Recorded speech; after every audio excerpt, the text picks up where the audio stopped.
Hi, welcome to my garden marker workshop.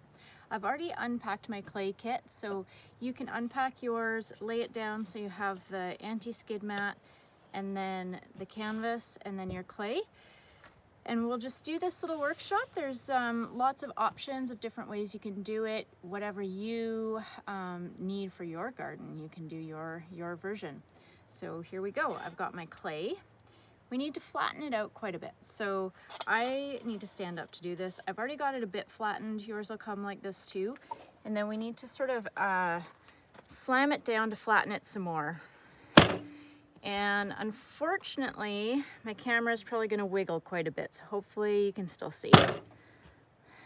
So I'm just flipping it, throwing it, flattening it.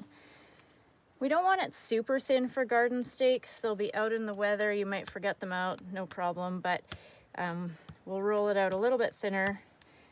When you're using a rolling pin to roll it out, you just want to flip it over every once in a while. So pick it up, flip it over, roll it some more. Otherwise it'll just stick too much.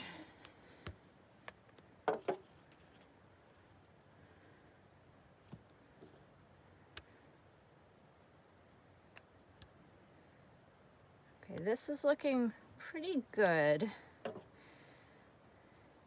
You could make them thinner if you wanted.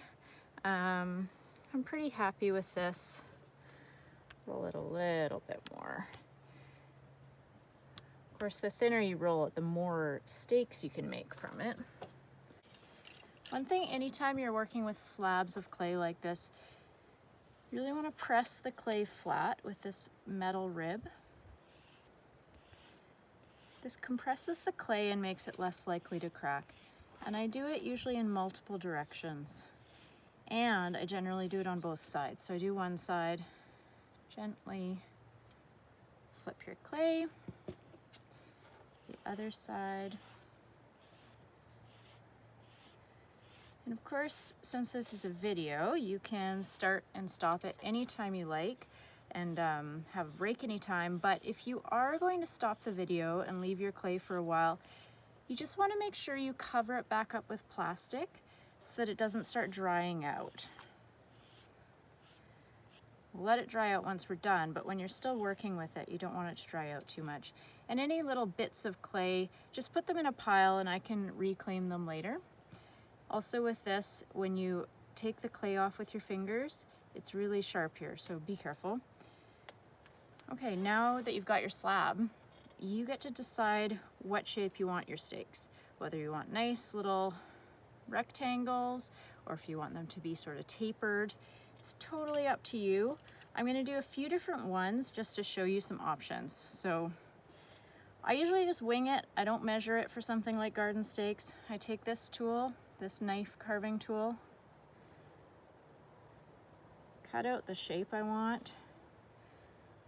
So this would just be sort of a plain rectangle. You could do whatever you want for the top. Add that to my scrap pile. You don't even have to separate it because it does warp it a bit when it's still so soft like this.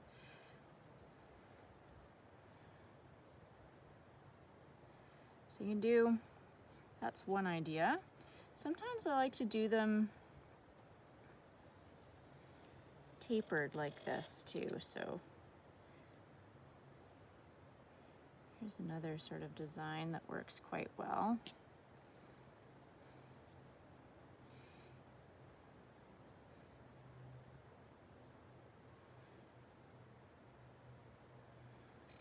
And then anyone who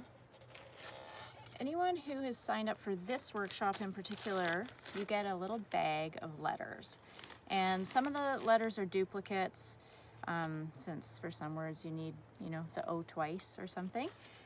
Try not to lose them because it will be very frustrating for the next person if they can't find their letter. I've gone through and found the letters for cilantro, since that's the one I'm starting with. It's pretty simple. You just get to press them in. See?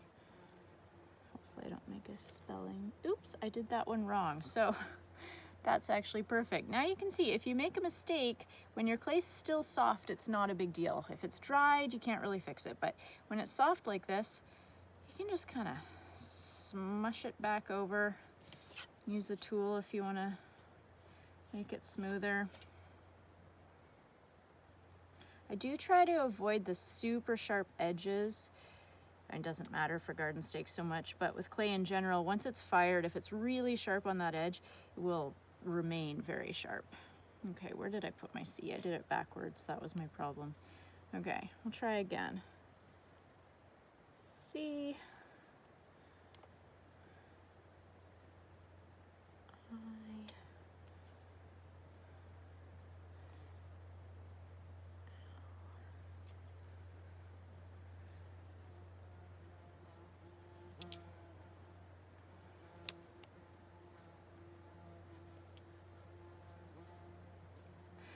Bumblebee around me. Cilantro. I just planted my cilantro seeds and along with many other seeds and realized I always think that I'm going to remember what is what. I generally don't until they come up. Whoops. There we go. So there's one. I'll let this just sit to the side and dry a bit more, and then once it's a little bit firmer, you can kind of touch up the edges a little bit easier. Another technique I sometimes do with these markers is I use a cookie cutter to cut out a shape, mostly because I have fruit trees and I just like to remember what variety they all are. So I'm going to make one for my ginger gold apple tree. And in this case, it's a butterfly, just because I'll be hanging it from the tree branch. I thought that would look nice, but it could be any shape. It could be a circle, anything you want, of course. So this clay is quite soft. It can be a bit easier if the clay is a little bit drier, but it doesn't matter too much. Here we go for ginger gold. I'm just leaving it in here because it's a bit stuck, and you know, once it's a bit dry, I'll be able to pop it out easier. So it might make it a bit harder to see in the video, but hopefully it's not too hard.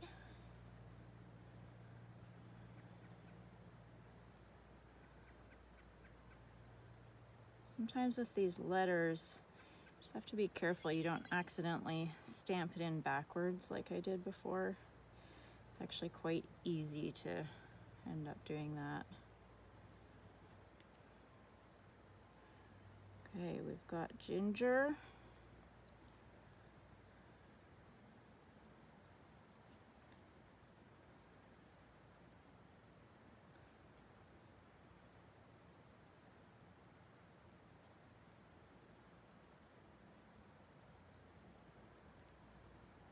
Ginger gold.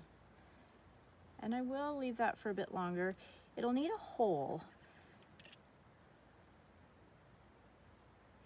One thing when you make holes in clay, they always shrink, so make sure you're generous with the size of them, especially if you want something kind of decent size to thread through it. In this case, you know, I might want something a little bit heavier so it doesn't just disintegrate in the weather. So I've made my hole pretty big.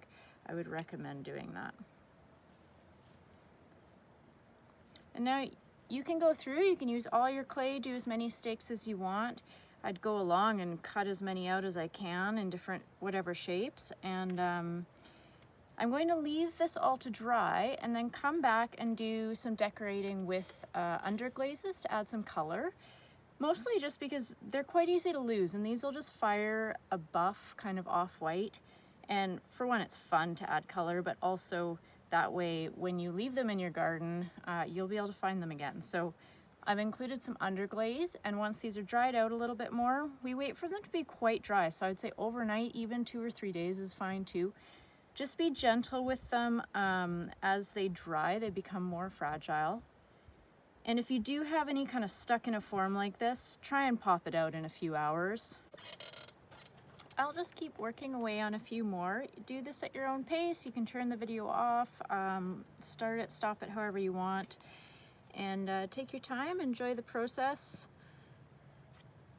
And I won't be talking much from now on, so if you want to you know, put on some music or something.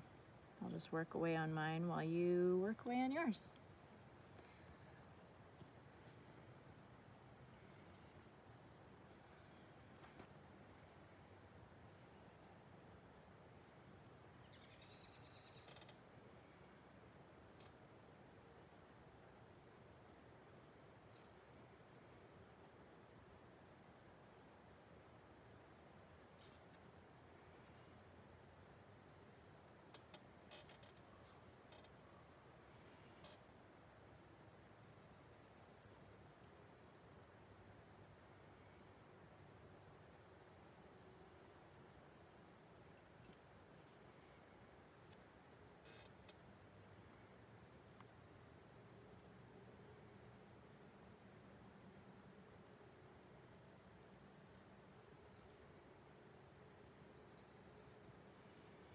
Doesn't matter too much the shape at the bottom, but I do usually make it pointy.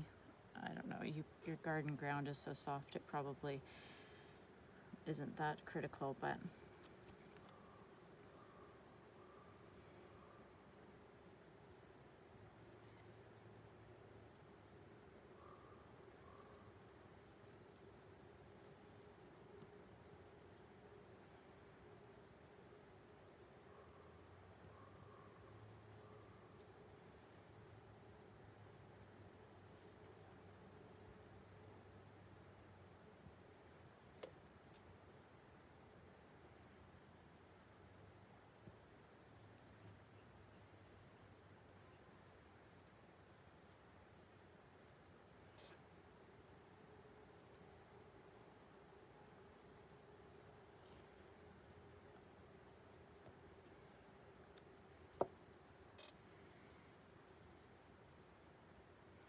you can do any sort of additional textures if you feel like.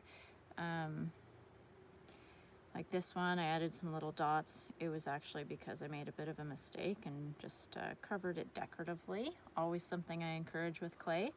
But you can also do any sort of textures you want. You have a variety of tools with the kit. So I sometimes just like to do little dots. You could even press in some textures from home if you have something. Leaves, buttons, doilies, anything like that works quite well. You'll find some things clay sticks to more than others. Things that are very porous, clay doesn't stick to so much. But if it's non-porous like glass and metal, it'll stick to it a bit more. For something small like this, it won't really matter, but just something to bear in mind for the future.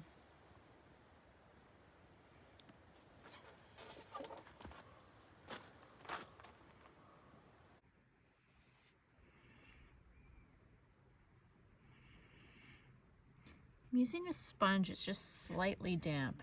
It's dipped in and then totally ringed out, so it's barely damp. And I'm just going over the really sharp edges of each one.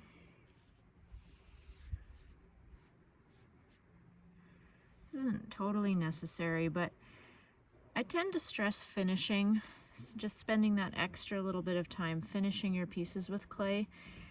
It often makes a world of difference to how the final piece ends up looking.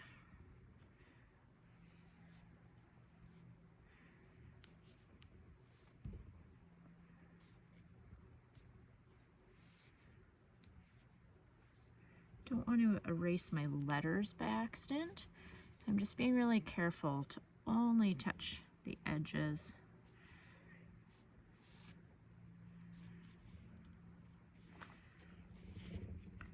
Could even, if you want to make it go in the ground easier, just flatten the end a little bit. Again though, if it's just going into garden ground, it won't really matter. Now you want to let your stakes dry out, at least overnight. Longer is fine too.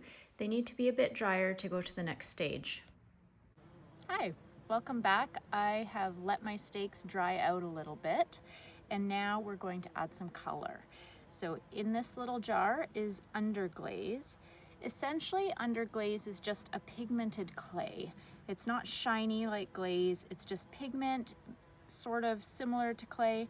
We'll paint it on, and then when you return your pieces to me, I'll fire them with a clear glaze over top so they're nice and durable and shiny. This is just a layer to add color in between. So you've got a paintbrush, your underglaze, and you can do this however you want.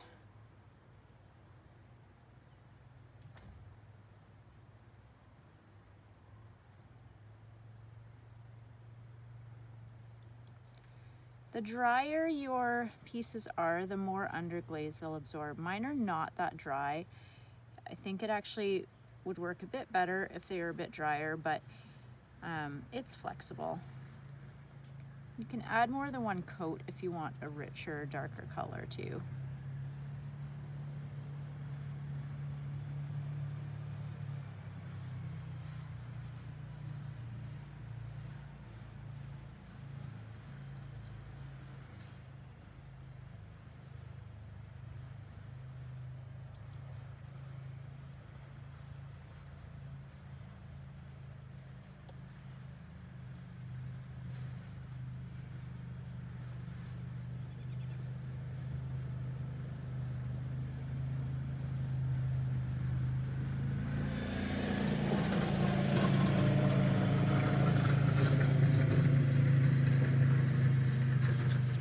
Going by.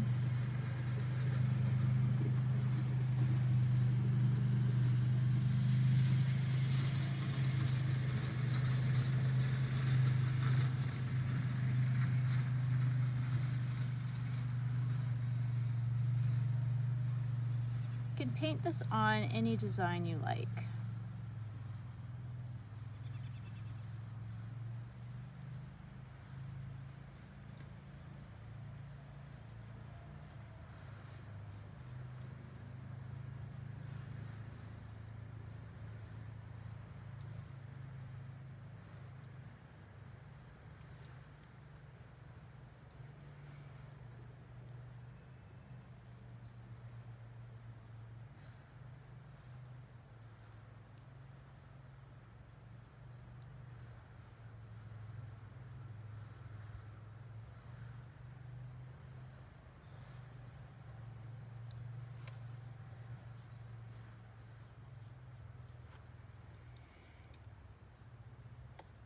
And if you want the color to be very vibrant, it does help to make it a couple coats thick.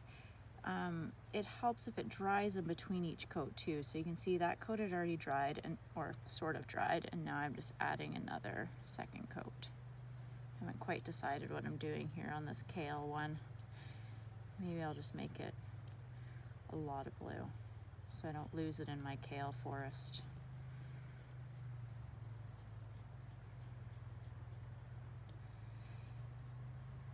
With glaze, you can only put it on one side. So this one surface will be glazed shiny and the other side will be matte. However, underglaze can go on both sides. So if you want color on both sides, you're welcome to, once these are dry, flip them over and do the other side also.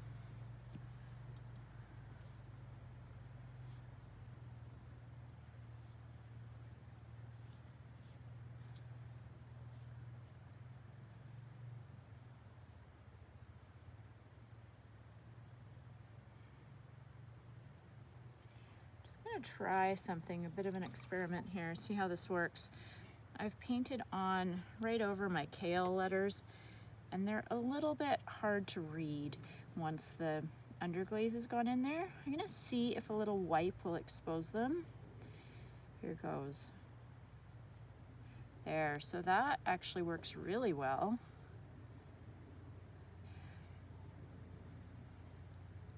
That's another way to do it. I might do a few of these like that. I kind of like that, but you don't want to over wipe. If you wipe it too much, you'll totally lose your letters. So just be a bit careful with how much you wipe, and it'll only really show up like that if you get the underglaze right into the letters. So kind of like fill up the little letters. I'll do this on the lettuce one here. Fill it right up with underglaze.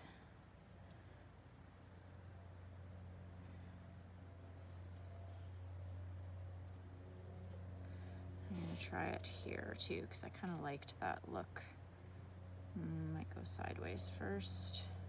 And if you get a bunch of underglaze on your sponge, just rinse it off so you're not just smearing the underglaze around, or you'll lose the effect. So I've rinsed off my sponge a little bit, and now I'll try it again. And then I sort of turn it so I have a fresh bit of sponge every time I wipe. I'm gonna leave mine like this. I'm happy with them. You can experiment with your color, do it however you like, and I look forward to seeing them and firing them. Thanks.